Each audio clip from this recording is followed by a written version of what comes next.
Bonjour, cette sortie du chef du gouvernement Ousmane Sonko revenant sur les résultats des audits sur les ressources naturelles du Sénégal domine l'actualité de ce vendredi. Phosphate ou industrie chimique, Sonko dévoile un scandale à 1075 milliards de francs CFA, affiche sur le quotidien. Le gouvernement passe à l'offensive dans son dossier des industries chimiques du Sénégal lors d'un point de presse très attendu hier. Jeudi, le Premier ministre Ousmane Sonko a révélé l'ampleur du préjudice subi par l'État du Sénégal dans le cadre des conventions minières passées avec l'entreprise. 1075 milliards de francs CFA, selon les conclusions du comité chargé de la relecture des contrats appuyés par les investisseurs de l'inspection générale de l'État. Plusieurs irrégularités ont été identifiées, que ce soit des redevances non versées, des déclarations de procédures erronées et des réductions injustifiées de la participation de l'État, ramenées à 15% sur des bases jugées contestables. Face à ces manquements, le gouvernement a engagé une série de mesures fortes. Contrat avec les ICS, le Sénégal grugé de 1075 milliards affiche Réumi. Fin de la convention avec Indorama a informé le Premier ministre. L'État va reprendre tous ses actifs. Le préjudice estimé à 418 milliards de francs CFA dans le secteur de la cimenterie. La renégociation des contrats a permis d'économiser, toujours selon le Premier ministre, repris par Réumi, plus de 11 milliards et d'électrifier 534 villages. L'État arrache peu à peu ses actifs spoliés sur les mines, 71 milliards de permis retirés pour non-conformité sur l'autoroute à péage, des redevances de 15 à 10% envisagées, 25 milliards de gains dans le domaine du patrimoine bâti de l'État, des gains annuels escomptés de 360 dans les cimenteries. L'État reprend la main les fortes annonces du Premier ministre Ousmane Sonko. En sport, le basket est évoqué par les quotidiens sportifs. Le tournoi qualificatif pour la Coupe du Monde 2026. Après les États-Unis, le Sénégal tombe sur plus fort pour dire l'Espagne. Ce pays a défait les Lions du Sénégal. Sur le score de 84-51, le Sénégal enchaîne une deuxième défaite en chérie turbine. Record parle surtout de la Coupe du Sénégal. Les huitièmes de finale Génération Foot face au défi des étudiants de l'université Gaston Berger ce vendredi en huitième de finale pour disputer un ticket qualificatif en quart de finale. C'est tout pour vos quotidiens. Merci.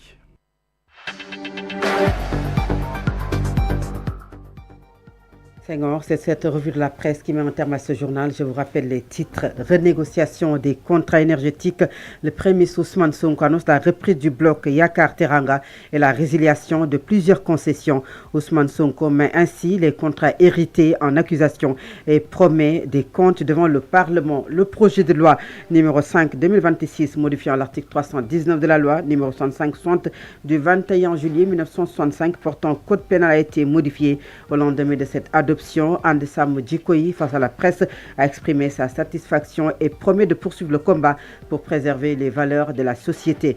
À Bambilor, un litige foncier oppose des habitants à la Caisse de sécurité sociale.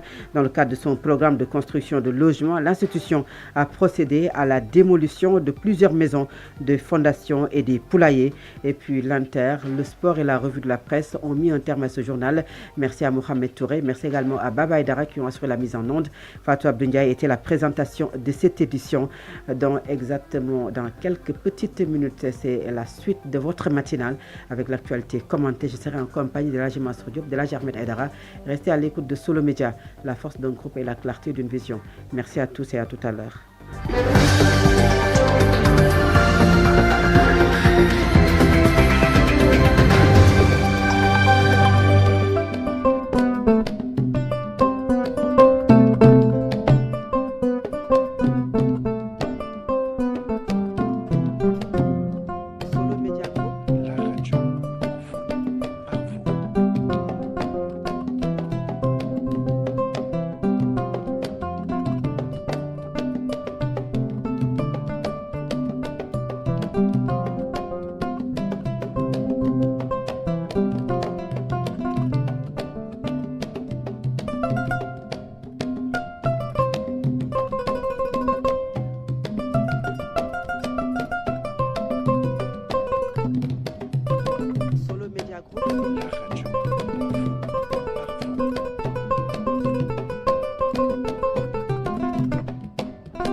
Solo Media Group, la radio pour vous, par vous.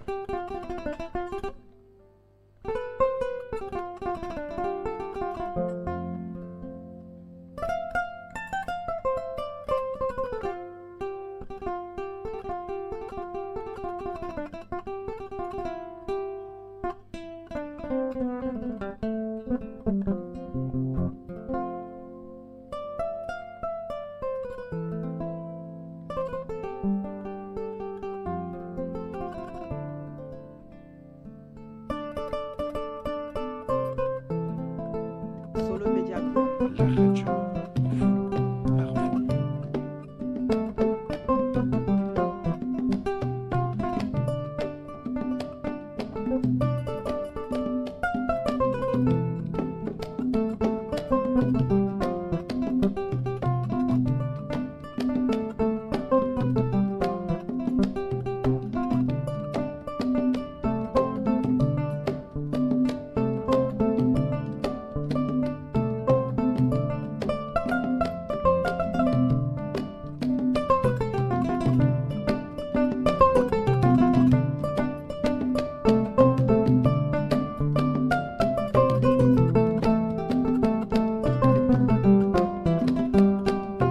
Solo Media Group, La radio pour vous, par vous.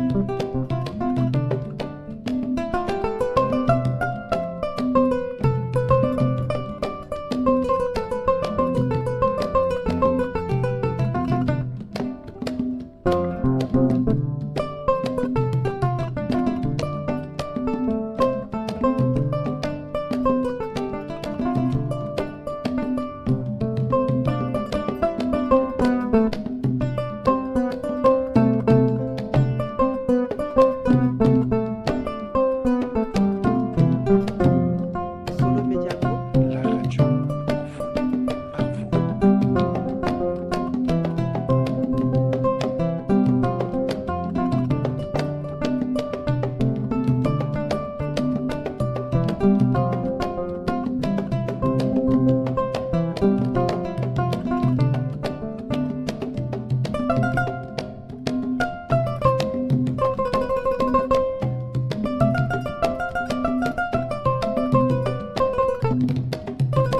Solo Media Group, La radio